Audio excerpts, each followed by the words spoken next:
it's a touching story. It's an intriguing story as well for a lot of people who probably don't understand a lot about autism. Can you talk about your son Clay and the situation that you guys have had to go through in the last few years? Sure. Well, Clay's 6 years old right now, but when he was 2, he was diagnosed with autism, and it was like our world had just fallen apart. And after I got over that initial grief and despair, I guess, so to speak, we researched as much as we could and found out there really are some things that we can do to help him.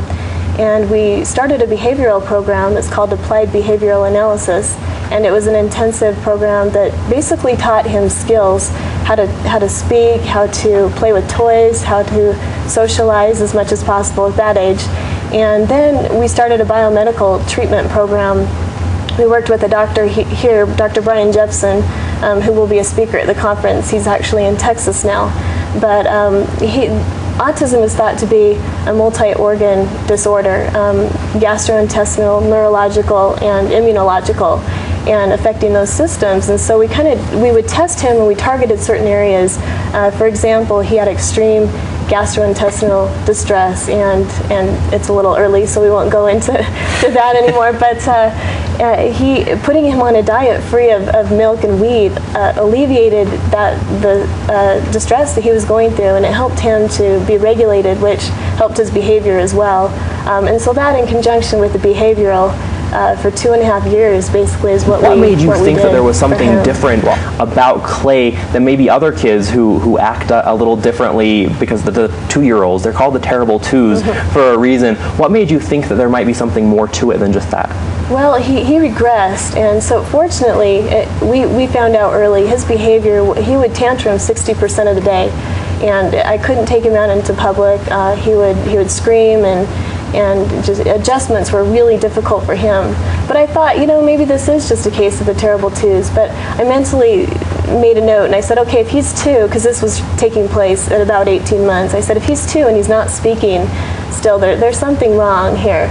And so that was when we got help, because he was still regressing even worse by that time. Leeann, when you say regress, he was at what point and then came back? Like he was speaking, or he was walking, or what? He was calling me mom and labeling a few things. He wasn't by any means speaking in sentences, but he was meeting those developmental milestones that kids ought to be by. But I think it started at about 16 months that he started to kind of disappear from us. Quit saying mommy, and quit saying ball or whatever. And not looking at me. He would not look at me. I'd have to physically, Clay, look at me, look at my eyes. And even then he would just, look anywhere but my face. And that just killed me. I thought, if my son can't call me mom and look me in the face, I don't have anything here. We've got to bring him back, because he was your options as far as trying to find something to help him to overcome his autism?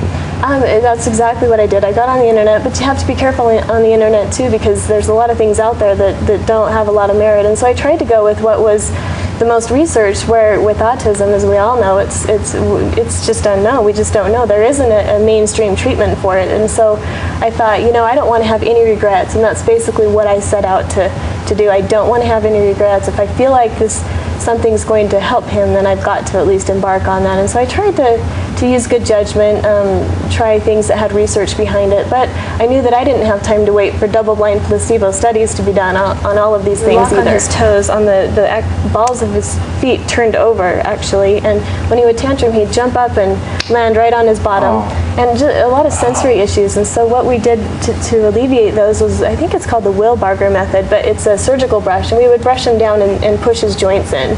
And we used an occupational therapist that helped us through that, and that helped calm him a little bit. We got him a trampoline, because he was always jumping up and down. He just needed what they call proprioceptive input, and so we helped him through those now the good news is 4 years years later that he's doing much better. Can you talk about the progress that he's made and where he's at now? Oh, it's amazing. It's amazing. I go back and I look at tape of when we very first started, and I see an unhappy kid that was in pain and frustrated with his surroundings and everything, with stimulation, all of that, not talking. And today I have a happy kid. He has friends.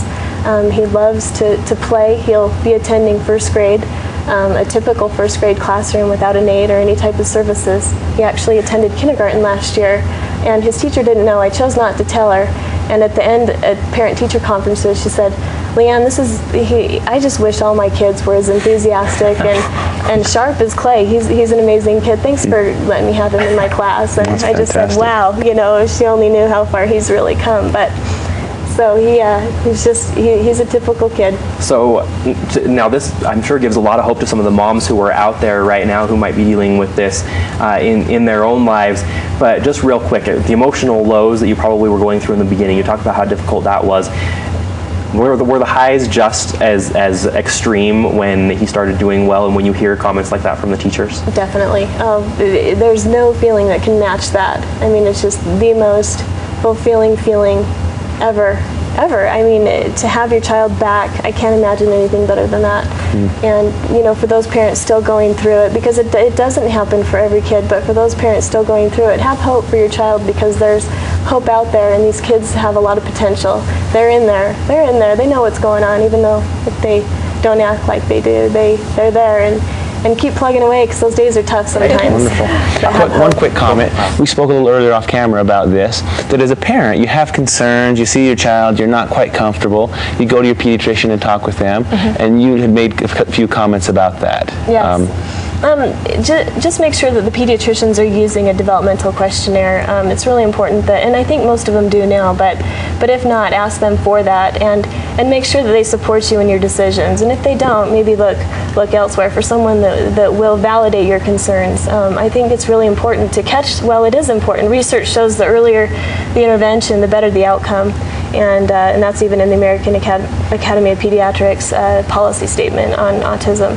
But just make sure that they have those questionnaires and that they're following your child through those developmental milestones, and make sure your child's pointing at 18 months and has a couple words and is engaging. Just like his little friends, they're similar kids, similar behavior.